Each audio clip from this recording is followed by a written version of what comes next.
င်္ဂလာပါရှင်အာဝါမြန်မာမှကြိုဆိုပါရစေဒီကနေ့2025ခုနှစ်ဒီဇင်ဘာလ2ရက်နေ့အင်္ဂါနေ့မနက်ခင်းနောက်ဆုံးရသတင်းတွေကိုကျမမြတ်စုကတင်ဆက်ပေးသွားမှာပဲဖြစ်ပါတယ်ရှင်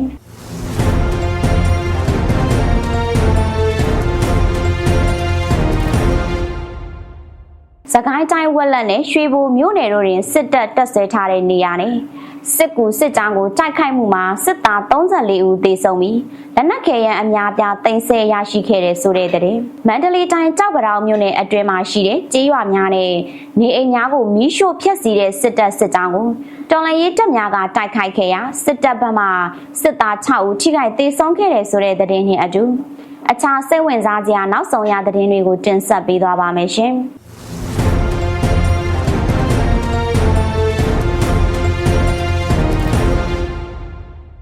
ပထမဦးဆုံးသတင်းတစ်ပုဒ်အနေနဲ့စကိုင်းတိုင်းရွှေဘိုနဲ့ဝက်လက်မြို့နယ်မှာတိုက်ပွဲဖြစ်ပြီးစစ်ကော်မရှင်ဘက်ကတေဆုံးသူများကလက်နက်ခဲယမ်းတွေလည်းသိမ်းဆည်းနိုင်ခဲ့တယ်လို့9906တပ်ရင်ထောင်းဒီတပ်ဖွဲ့ကမနေ့ကဒီဇင်ဘာလ1ရက်နေ့မှာသတင်းထုတ်ပြန်ထားကြောင်းသတင်းရရှိပါရရှင်။နိုဝင်ဘာလ29ရက်နေ့မနက်6နာရီခန့်မှာဝက်လက်မြို့နယ်စိုင်းနိုင်လီကျေးရွာမှာတပ်ဆွဲထားတဲ့စစ်ကော်မရှင်စစ်ကြောင်းကို6နာရီကျော်ကြာတိုက်ခိုက်ခဲ့ပြီးအဲ့ဒီနေ့ညနေ3နာရီခန့်မှာစိုင်းနိုင်လီရွာကိုရွှေဘိုမြို့ကနေစစ်ကူလာတဲ့အင်အား80ခန့်ပါစစ်ကြောင်းကို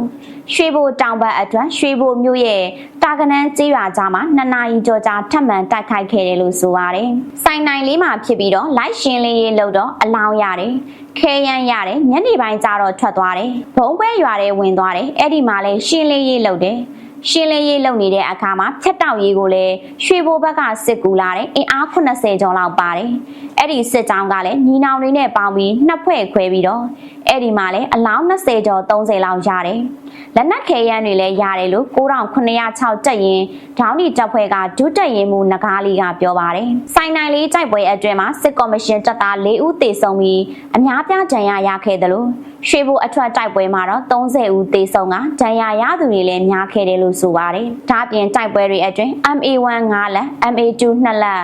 MA3 2လက် MA4 1လက်RPG 1လက် RPG-D 73လုံး60မမ9လုံး RPG ပို့ကြီး8တောင်ကြီးပေါက်17ပေါက်အီနာက2လုံးနနက်တီ2လုံးတို့ကိုတင်ဆက်ရမိခဲ့တယ်လို့ဆိုပါတယ်။တိုက်ပွဲဖြစ်နေချိန်ရွှေဘိုအခြေဆိုင်ခလာရ42ကနေဟာဝစ်ဇာနဲ့16ချိန်ပစ်ခတ်ပြီးမုံရနာမခမှာ3စီဝိုင်းတွဲတွေနဲ့လည်းဘုံကျဲခဲ့တယ်လို့9906တပ်ရင်ဒေါင်းဒီတပ်ဖွဲ့ကဒုတပ်ရင်မှုနဂါးလေးကပြောပါတယ်။လက်နက်ကြီးထီလို့9906တပ်ရင်ဒေါင်းဒီတပ်ဖွဲ့က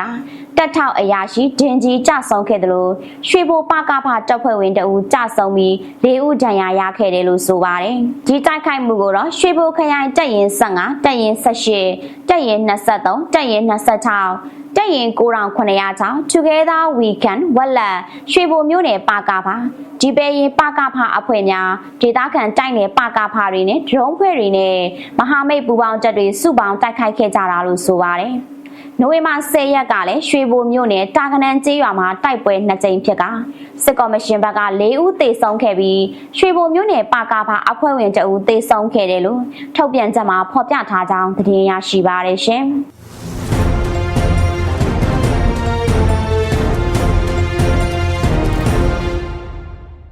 နောက်ထပ်သတင်းတစ်ပုဒ်အနေနဲ့မန္တလေးတိုင်းကြောက်ပရာမြို့နယ်အတွင်းမှာရှိတဲ့ကျေးရွာများနဲ့နေအိမ်များကိုမီးရှို့ဖျက်ဆီးတဲ့စစ်တပ်စစ်ကြောင်းကိုတော်လှန်ရေးတပ်များကတိုက်ခိုက်ခဲ့ရာစစ်တပ်ဘက်မှစစ်သား6ဦးသေဆုံးခဲ့ကြောင်းသတင်းရရှိပါရရှင်။နိုဝင်ဘာလ18ရက်နေ့ကြောက်ပရာမြို့နယ်တရက်တော်ကျေးရွာအတွင်းစစ်ကြောင်းထိုးပြီးနေအိမ်များကိုမီးရှို့ဖျက်ဆီးနေတဲ့အကြမ်းဖက်စစ်တပ်စစ်ကြောင်းကိုထမ်းပေါက်ကုန်းရွာနဲ့တရက်တော်ရွာကြားမှာ TTA PDF ဒရုန်းအဖွဲ့က60မမဘုံဒီ3လုံး1kg ဘုံ12လုံးဖြင့်ဘုံကျဲတိုက်ခိုက်ခဲ့ကြောင်းရင်းနောက်မှာထိတွေ့တိုက်ပွဲလည်းဖြစ်ပွားခဲ့ကြောင်းသိရပါတယ်။စစ်ခွေစစ်ကြောင်းထိုးတာကနိုဝင်ဘာ18ရက်နေ့နေ့လယ်ပိုင်းကြောက်ပတောင်ကနေစစ်ကြောင်းထိုးလာတာအင်အား100ကျော်ပါတယ်။နိုဝင်ဘာ18ရက်နေ့တရက်တော်ရွာအရောက်မှာဒရုန်းနဲ့ဘုံအလုံးရေများစွာချခဲ့ပြီးဖမ်းပေါက်ကုန်းရနဲ့တရက်တော်ရကြားမှာစောက်ကြိုတိုက်ခိုက်ခဲ့တာပါစစ်ခွေဘက်က6ဦးထိခိုက်သေဆုံးတယ်လို့ကနအူသိရှိရတယ်နောက်နေ့မှာအဲ့ဒီခွေစစ်ကြောင်းကကျွန်တော်တို့ခံစစ်ပြင်ထားတဲ့ဘက်ကနေမဝင်တော့ပဲကမ်းဖြူရွာဘက်ကိုစစ်ကြောင်းထိုးသွားတာ အခုလက်ရှိမှာတော့စစ်ကြောင်းက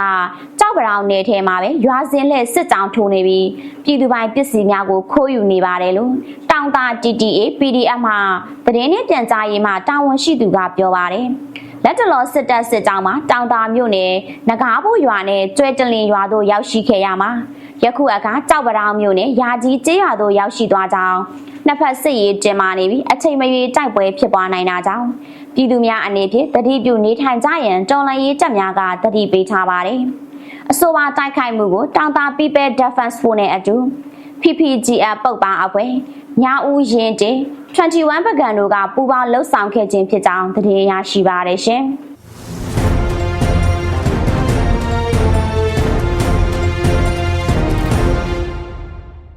နောက်ထပ်သတင်းတစ်ပုဒ်အနေနဲ့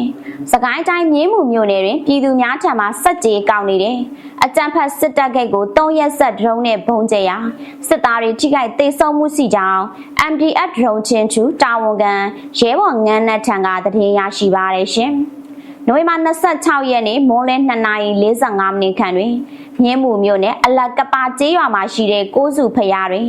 ခရီးသွားပြည်သူများကိုဂိတ်ဖွင့်ကပတ်စံတောင်းနေတဲ့အကြမ်းဖက်စစ်သားများကိုဖစ်တွင်ဒရုန်းနဲ့ဘုံနှလုံးကျဲချတိုက်ခိုက်ခဲ့ကြောင်းဒီတိုက်ခိုက်မှုအတွင်းမှာစစ်တပ်ဂိတ်ဘန်ကာဘေးကြားရောက်ပောက်ကွဲခဲ့ပြီးစစ်သားများထိခိုက်သေဆုံးမှုရှိနိုင်ကြောင်းသိရပါတယ်အလားတူနိုဝင်ဘာလ29ရက်နေ့မိုးလယ်3:15 မိနစ်ခန့်မှာလေကိုစုဖျားကုန်းပေါ်ရှိအကြမ်းဖက်စစ်တပ်ဘန်ကာနဲ့စက်ကြေးကောက်နေတဲ့အကြမ်းဖက်စစ်သားများကိုဖစ်ရင်ဒရုန်းဖြင့်ဘုံလေးလုံးထပ်မံကျဲချတိုက်ခိုက်ခဲ့ရမှာစစ်သား3ဦးအပြင်းထန်ဒဏ်ရာရရှိခဲ့ကြောင်းနိုဝင်ဘာလ28ရက်နေ့ညနေ9:00နာရီခန့်တွင်လည်း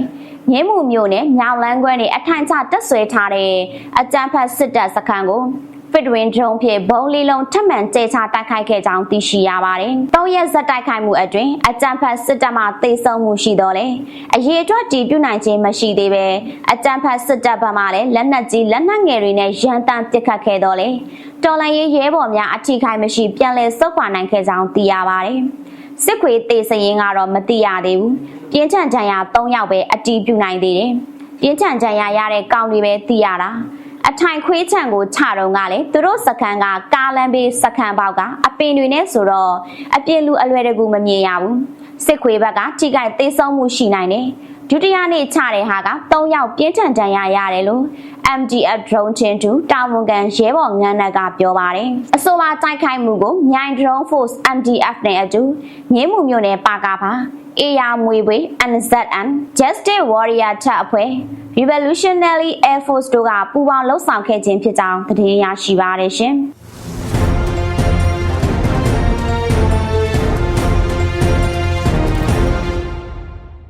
နောက်ထပ်သတင်းတစ်ပုဒ်အနေနဲ့မန္တလေးတိုင်းသပိတ်ကျင်းမြို့နယ်တကောင်းမြို့ကိုမနေ့ကညဦးပိုင်းမှာအာဏာသိမ်းစစ်အုပ်စုကဂျက်ဖိုင်တာတိုက်လေယာဉ်2စီးနဲ့ဘုံကျဲတပ်ဖြတ်ခဲ့တာကြောင့်မြို့ကန်ပြည်သူ4ဦးထပ်မံသေဆုံးကလေးတငယ်တွေအပါအဝင်ထိခိုက်ဒဏ်ရာရသူများပြားကြောင်းသတင်းရရှိပါတယ်ရှင်။မန္တလေးမြို့တံတားဦးလေတပ်ကတက်လာတဲ့ဂျက်ဖိုင်တာ2စီးနဲ့နိုဝင်ဘာ30ရက်နေ့ည8:00နာရီခွဲဝန်းကျင်မှာတကောင်းမြို့ပေါ်ကပြည်သူတွေကိုပြစ်မှတ်ထားပြီး3ကြိမ်ဘုံကျဲခဲ့တာလို့ဆိုပါတယ်။ဘာတိုက်ပွဲမှမရှိပါဘူး။ဒီအတိုင်းလာကျဲတာလို့ဒေသခံတအုပ်ကပြောပါတယ်။ဘုံထီမှန်လို့ဒေသခံပြည်သူ4ဦးထပ်မံသေဆုံးပြီးကလေးတငယ်တွေအပါအဝင်ဒဏ်ရာရသူအများပြားရှိကအရေးအတွက်တိကျကိုစီစစ်နေစေလို့ဆိုပါတယ်လက်ရှိမှာအာဏာသိမ်းစစ်အုပ်စုက၄ချောင်းအားကိုတရုတ်အားကိုနဲ့မန္တလေးတိုင်းထဲကစစ်ရှုံထားတဲ့မြို့ရွာတွေကိုပြန်ရဖို့စ조사နေတာဖြစ်ပြီးဒေသခံပြည်သူတွေကိုထင်တိုင်းကျဲဘုံကျဲတပ်ဖြတ်နေတာဖြစ်ပါတယ်တပိတ်ကျင်းမြို့နယ်တောင်ဘက်ခြမ်းမန္တလေးမိုးကုတ်ကားလမ်းပေါ်ကဇရက်ကွင်းကျေးရွာအနီးတစ်ဝိုက်မှာတော့ပြီးခဲ့တဲ့လကလေးကစစ်အုပ်စုနဲ့တော်လှန်ရေးတပ်တွေတိုက်ပွဲဖြစ်နေပြီး9မိုင်ရွာအခြေဆိုင်စစ်အုပ်စုရဲ့စခတာ2ခေါ်အမှတ်နဲ့စစ်အခြေခံ၄ကျင်းရေးတပ်တဲ့တနစ်ကြော်ကြာခိုးအောင်နေတဲ့စစ်အုပ်စုကဖောက်ထွက်လာလို့ဝိုင်းပတ်ပိတ်ဆို့ထားတဲ့တော်လှန်ရေးတပ်တွေနဲ့တိုက်ပွဲဖြစ်ပွားနေတာလို့ဒေသခံတွေကပြောပါတယ်။ဒါ့အပြင်တပိတ်ကျင်းမြို့နယ်တွင်းငယ်ရွာအနီးမှာရှိတဲ့တာတာက73ခေါ်အမှတ်73စစ်တမ်းမြင့်၄ကျင်းရေးကျောင်းနဲ့ခိုးအောင်နေတဲ့စစ်အုပ်စုကလည်း ဖောက်ထွက်ဖို့စ조사နေပြီးတော်လှန်ရေးတပ်တွေနဲ့နှစ်ဖက်ပစ်ခတ်မှုတချို့ရှိနေတယ်လို့ဒေသခံတွေကပြောပါတယ်။မန္တလေးမတရားလမ်းအတိုင်းစစ်ကြောင်းထိုးလာတဲ့စစ်အုပ်စုကတော့လေကြောင်းပစ်ကူဒရုန်းပစ်ကူနဲ့မတရားနယ်တွေကစစ်ရှုံနယ်တွေကိုပြန်လည်သိမ်းယူနိုင်ကလက်ရှိမှာမတရားနဲ့စစ်ကူနယ်စပ်ထိရောက်ရှိလာပြီဖြစ်ကြောင်းသတင်းရရှိပါတယ်ရှင်။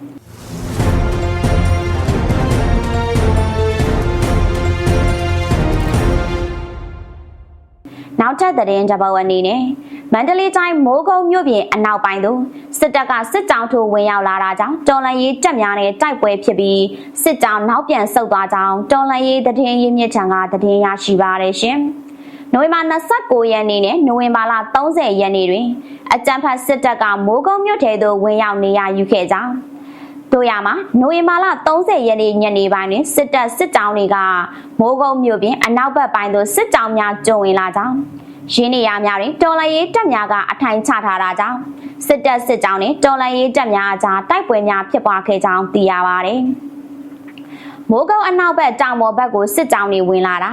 မြို့ပြင်မှာတော်လှန်ရေးတပ်တွေရှိတယ်။မြို့တွေကနေစုတ်ခွာပေးထားတာအဲ့ဒါကိုစစ်ခွေးတွေကမြို့ပြင်အထိထွက်ပြီးစစ်ကြောင်းထိုးလာတာပါ။ထိတွေ့မှုဖြစ်ပြီးတော့သူတို့ပြန်ဆုတ်သွားတယ်။ပြန်လာနိုင်သေးတယ်လို့တော်လှန်ရေးသတင်းရင်းမြစ်ကပြောပါတယ်။အောက်တိုဘာလ29ရက်နေ့နဲ့အောက်တိုဘာလ28ရက်နေ့တို့မှာတရုတ်နိုင်ငံအထူးကိုယ်စားလှယ်မစ္စတာတိတ်ရှိကျင်းရဲ့ဂျားဝင်ညှိနှိုင်းမှုနဲ့တရုတ်နိုင်ငံကူမင်းမျိုးတွင် GNL နဲ့အကြမ်းဖက်စစ်တပ်တို့အပြစ်ခတ်ရက်စဲရန်မိုးကုတ်နဲ့မိုးမိတ်မျိုးတို့ကိုပြန်လည်ပေးအပ်ရန်သဘောတူညီခဲ့ကြခြင်းဖြစ်ပါတယ်။အဲဒီနောက်မန္တလေးတိုင်းမိုးကုတ်မြို့ကို GNL တပ်ဖွဲ့ကစစ်ကောင်စီထံကိုပြန်လည်ပေးအပ်သည့်တိုင်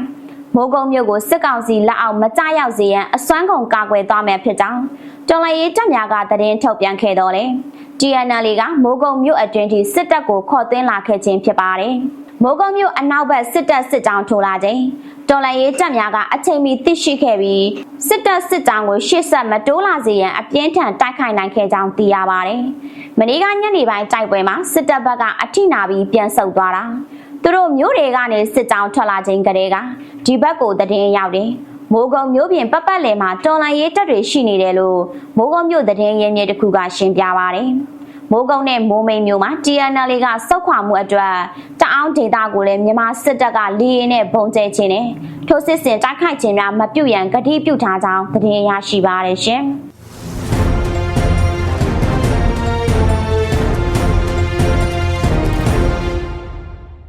နောက်ထပ်သတင်းတစ်ပုဒ်အနေနဲ့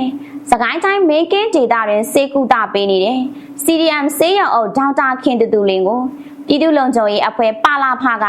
နိုဝင်ဘာလ30ရက်နေ့နေ့လယ်2နာရီကျော်မှာအတင်းအကျပ်လက်ထိတ်ခတ်ပြီးဖမ်းဆီးခေါ်ဆောင်သွားကြောင်းဒေသခံတွေထံကသတင်းရရှိပါရရှင်။လက်နက်တွေကင်ဆောင်ထားတဲ့ပါလာဖအဖွဲ့ဝင်တွေကတင်တော်ရွာရှိဒေါက်တာခင်တူတူလင်းဖွင့်ထားတဲ့စေကံမှာ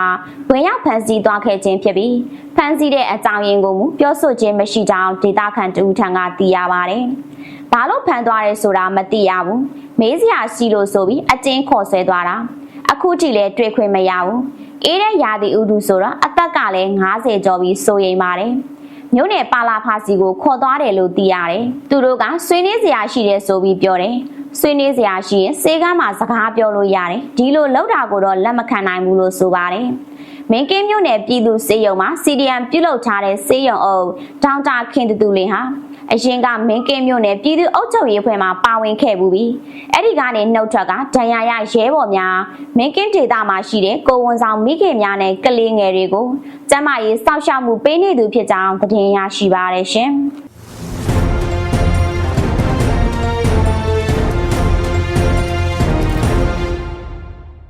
နောက်ထပ်သတင်းတစ်ပုဒ်အနေနဲ့ချင်းပြည်နယ်အတွင်းကိုထိုးစစ်ဆင်လာတဲ့စစ်ကြောင်း၃ကြောင်းကိုခုခံတိုက်ခိုက်ခဲ့ရာစစ်တပ်ဘက်မှဗိုလ်မှူးလှမျိုးတို့အပါအဝင်ဗိုလ်ကြီးစစ်သားအများပြားကိုချိန်မုံနိုင်ခဲ့ပြီးချင်းတော်လှန်ရေးတပ်ဖွဲ့ဝင်9ဦးကြာဆုံးခဲ့တယ်လို့ CDF စီရင်ကထုတ်ပြန်ထားကြောင်းသတင်းရရှိပါရရှင်။ယခုနှစ်မေလမှဩဂတ်လအတွင်းတွင်စကိုင်းတိုင်းကလေးမျိုးမှာစစ်ကြောင်းထိုးလာတဲ့အင်အား800ကျော်ပါဝင်တဲ့စစ်တပ်စစ်ကြောင်းကိုချင်းပြည်တပ်ပေါင်းစုနဲ့စစ်ဒေသတဲမဟာမိတ်အင်အားစုများကခိုင်ကန်းကြီးစစ်ကြောင်းလို့အသက်မှတ်ကအပြင်းထန်ခုခံကာကွယ်ခဲ့ပြီးလက်နက်ခဲယမ်းတချို့ကိုတင်ဆက်ရရှိခဲ့ကြောင်းခုခံတိုက်ခိုက်မှုများတွင်တော်လှန်ရေးရဲဘော်12ဦးကြာဆုံးကတချို့ဒဏ်ရာရခဲ့ကြောင်းသိရပါတယ်စစ်တပ်စစ်ကြောင်းဟာအပိသက်ဆက်ခွာသွားခြင်းမရှိဘဲ ချင်းပြည်နယ်အဝင်း9မိုင်ခန့်တနေရာမှာတပ်စခန်းအထိုင်ချကအင်အားဖြစ်တင်လျက်ရှိနေခဲ့ကြောင်းသိရပါတယ်။စစ်တပ်ကအော်တိုဘာလကုန်ပိုင်းမှာစပြီးကြီးတိမ်မျိုးပေါ်ကိုလေကြောင်းဖြင့်စစ်အင်အားအများအပြားအကြိမ်ကြိမ်ပြန်လည်ဖြစ်တင်ကနိုဝင်ဘာလဆန်းပိုင်းတွင်ချင်းပြည်နယ်အဝင်းခိုင်ကန်းဘက်မှတိုင်းငင်ဘက်သို့ဦးတည်ပြီးစစ်ကြောင်းတစ်ကြောင်းစတင်ထိုးစစ်ဆင်လာခဲ့ကြောင်းသိရပါတယ်။ထို့နောက်ရက်နေငယ်အတွင်းမှာကြီးတိမ်မျိုးမှာတိုင်းငင်ဘက်သို့နောက်ထပ်စစ်ကြောင်းတစ်ကြောင်းနဲ့ကလေးတောင်ပိုင်းမှာဝေဘူးလဖလန်းမျိုးဘက်သို့ဦးတည်ပြီးစစ်ကြောင်းတစ်ကြောင်းထိုးစစ်ဆင်လာခဲ့ကြောင်းသိရပါတယ်။အကြမ်းဖက်စစ်တပ်ကချင်းပြည်အဝင်းနေရာစုံမှထိုးလာတာကြောင့်ချင်းပြည်တပ်ပေါင်းစုအနေနဲ့စုဖွဲ့ပြီးခုခံတော်လှန်ရေးအခက်အခဲရှိခဲ့ကြောင်းဒါကြောင့်ကိုနေရကိုအဖွဲ့အစည်းအသီးသီးနဲ့သာခုခံတော်လှန်ကြရင်အင်အားမမျှတတာကြောင့်တဖြည်းဖြည်းပြည်သူဗတ်တော်သားတွေထိန်းချုပ်နေရများပြန်လည်လက်လွတ်ခဲ့ရကြောင်းအသိပေးထားပါတယ်။တိုက်ပွဲအတွင်းတိုင်းငင်ဘက်ကိုဦးကြည့်ပြီးထိုးစစ်ဆင်လာတဲ့စစ်ကြောင်းမှာဗိုလ်မှူးလှမျိုးတို့အပါအဝင်စစ်ဗိုလ်အများပြားကိုခုခံချိန်မုံနိုင်ပြီးချင်းပြည်ချင်းလန်းအင်အားစုဘက်မှရဲဘော်9ဦးမြင့်မြတ်စွာအသက်ပေးခဲ့ရကြောင်းသိရပါတယ်။ယခုအချိန်ထိတိုင်အကြမ်းဖက်စစ်တပ်ကိုဆက်လက်ခုခံတော်လှန်နေဆဲဖြစ်ပြီးခရီးဆုံးတိုင်ဆက်လက်တိုက်ပွဲဝင်သွားမှာဖြစ်ကြောင်းယခုနေ့အတွင်းအကြမ်းဖက်စစ်တပ်ရဲ့ထိုးစစ်တိုက်ပွဲများကိုချင်းပြည်တော်လှန်ရေးအင်အားစုများအနေဖြင့်အကြိမ်ကြိမ်ခုခံတော်လှန်ခဲ့ကြောင်း CDF Civil Defense Military CDMC ကအသိပေးထားကြောင်းသတင်းရရှိပါတယ်ရှင်။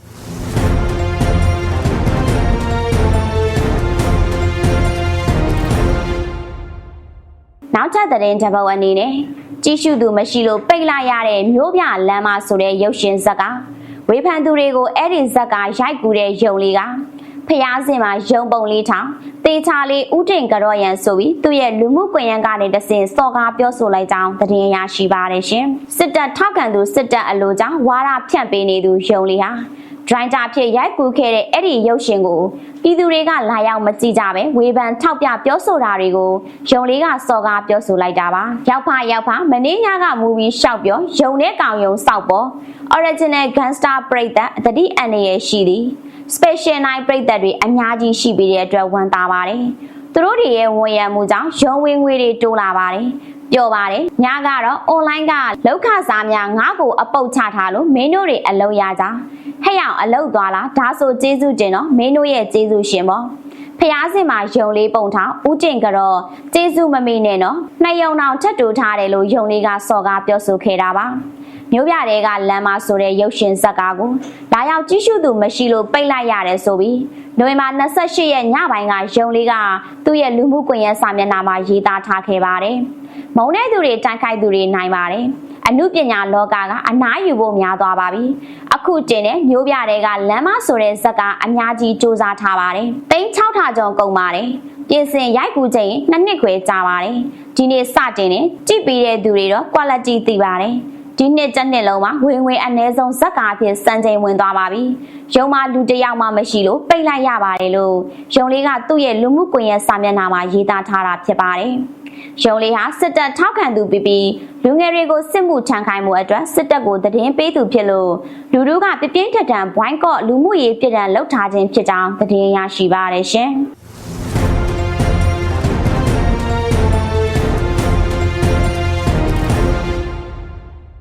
နောက်ထပ်သတင်းတစ်ပုဒ်အနေနဲ့ပဲခူးတိုင်းပြည်မြို့နယ်မှာရခိုင်မပုံတင်ကိုင်ဆောင်ထားသူတွေစကိုင်းမပုံတင်ကိုင်ဆောင်ထားသူအမျိုးသမီးတွေနဲ့ခရီးသွားတွေကိုစစ်ကော်မရှင်ကဖမ်းဆီးစစ်ဆေးနေကြောင်းသတင်းရရှိပါတယ်ရှင်။နိုဝင်ဘာလ30ရက်နေ့ကပြည်မြို့နဝဒေတစစ်ဆေးရေးဂိတ်မှာမပုံတင်တွေစစ်ဆေးပြီး9မြင်းဆောင်စကိုင်းမပုံတင်ပါလို့ဆိုကအသက်40ရွယ်အမျိုးသမီးတဦးကိုစစ်ကော်မရှင်တပ်ကကားပေါ်ကဆင်းခိုင်းကကြကြံတန်ဆဲဆုံမင်းမြန်ခဲ့တယ်လို့သိရပါတယ်။မူးနေကြလားဆေးကြောင်နေတာလားမသိဘူးသူတို့မတ်တူရွှေငါကားလေးနဲ့ဂိတ်ကိုလာစေရင်နဲ့ကားပေါ်ကအန်တီတယောက်ကိုအောက်ဆင်းခိုင်းတာ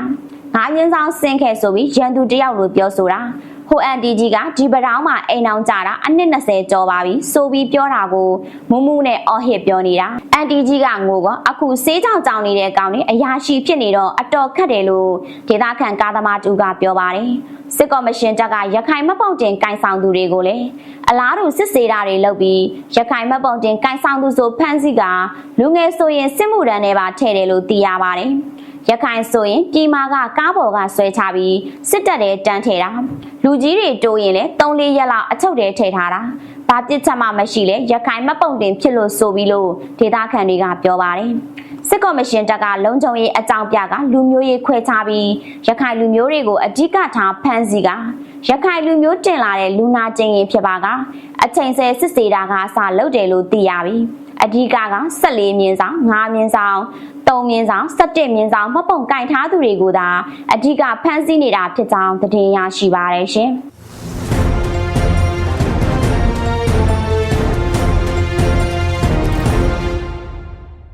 နောက်ထပ်သတင်းတစ်ပုဒ်အနေနဲ့မန္တလေးတိုင်းကျောက်ဆည်မြို့နယ်မြောက်ဦးကျေးရွာမှာအောက်ချုပ်ရေးမှူးတအုပ်ပြစ်တက်ခံရလို့တေဆုံးခဲ့တယ်လို့ကျေးရွာနယ်နီးစပ်သူတွေထံကသတင်းရရှိပါတယ်ရှင်။ပြစ်ခတ်ခံရသူဟာမြောက်ဦးကျေးရွာအောက်ချုပ်ရေးမှူးအသက်50ကျော်အရွယ်ရှိဦးမြင့်ဝေဆိုသူဖြစ်ပြီးနိုဝင်ဘာ30ရက်မနက်9နာရီဝန်းကျင်က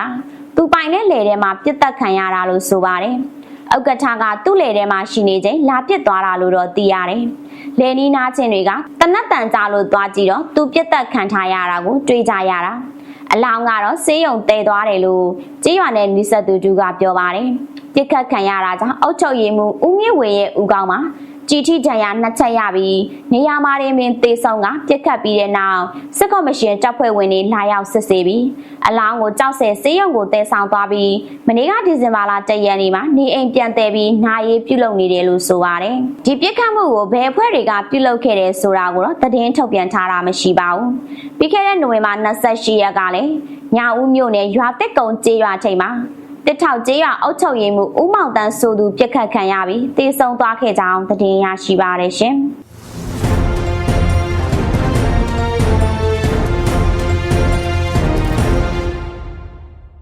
နောက်ဆုံးသတင်းတစ်ပုဒ်အနေနဲ့ရှမ်းပြည်တောင်ပိုင်းညောင်ရွှေမြို့နယ်နန်းပန်ကျေးရွာ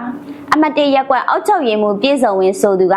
KTV မှာဘောင်းချပေါ်တစိမ့်တုံနှိပ်ပြီးအကျွေးမှတ်ခဲ့တာကြောင့်KTV မှာမိန်းကလေးများအိမ်အထိလိုက်တောင်ခဲ့ရကြောင်းဒေသခံတွေထံကသတင်းရရှိပါတယ်ရှင်။သူကပြီးခဲ့တဲ့ရက်ပိုင်းကအေးတရာမြို့ပေါ်ရှိ KTV တစ်ခုမှာတွားရောက်ပျော်ပါပြီးပတ်စံမလောက်လို့အုပ်ချုပ်ရေးမှူးစီတစိမ့်နဲ့အကျွေးမှတ်ထားခဲ့ရ။နောက်ရက်မှာမိန်းကလေး3ဦးကဘောင်းချနဲ့သူ့အိမ်ကိုလာရောက်တောင်းခဲ့ခြင်းဖြစ်ကြောင်းသိရပါတယ်။အဲ့ဒီကိစ္စကိုဦးပြေစုံဝင်းရဲ့မိန်းမသိသွားလို့ကွဲမဲ့ကွာမဲ့လုပ်ပြီးထွေရောက်ယုံစီရောက်သွားတယ်။သူသွားပျော်ပါတဲ့ငွေတွေကအင်းလေးငလင်ပေးဖြစ်သွားစဉ်အလူရှင်တွေကလှူဒန်းလာတဲ့အလူငွေတွေနဲ့စစ်မှုထမ်းအတွက်ငွေကြေးကောက်ခံထားတာတွေရှင်းနှန်းတွေဘသူကိုငါပြီးဘလောက်ထိပေးလိုက်ရတယ်ဆိုတာကိုရွာကမေးမြန်းကြချိန်မှာအောက်ချုပ်ရေးမှူးမလုပ်တော့ဘူးဆိုပြီးစီးတစိတ်တုံများထားခဲ့ပြီးအိမ်ပြန်သွားတယ်လို့ဒေသခံတူကပြောပါတယ်။သူကအင်းလေးငလင်ပေးဖြစ်သွားစဉ်မှာအလူရှင်တွေကလှူဒန်းတဲ့အလူငွေတွေကိုသူနဲ့တဟဇာတာဖြစ်သူများနဲ့ရွှေမျိုးများကိုသာခွဲဝေပေးပြီးကျန်ငွေများကိုကိုကျိုးစီးပွားအတွက်သုံးဆွဲခဲ့တာကြောင့်ရွာအတွက်ချပေးတဲ့ငွေများကိုလည်းမိသားစုအတွက်လိမ်ညာသုံးဆွဲခဲ့တယ်လို့ဆိုပါတယ်။ဒါ့အပြင်ရွာကန်တွေဇောရကမတန်နိုင်အောင်စစ်မှုထမ်းနဲ့ချင်းချောက်နေကြောင်းသိရပါတယ်။အဲ့ဒီကိစ္စများအပေါ်ထွေအုပ်ရုံးကိုတိုင်ကြားထားတော့လဲယခုအထိထိရောက်တဲ့ဖြည့်ရှင်းမှုမရှိတာကြောင့်ရွာကန်တွေကမကျေနပ်ကြကြောင်းသတင်းရရှိပါတယ်ရှင်။ဒီကနေ့2025ခုနှစ်ဒီဇင်ဘာလ2ရက်နေ့အင်္ဂါနေ့မနက်ခင်းနောက်ဆုံးရသတင်းတွေကိုကျမမျက်စုကတင်ဆက်ပေးခဲ့တာပဲဖြစ်ပါတယ်ရှင်။ကျေးဇူးတင်ပါတယ်ရှင်။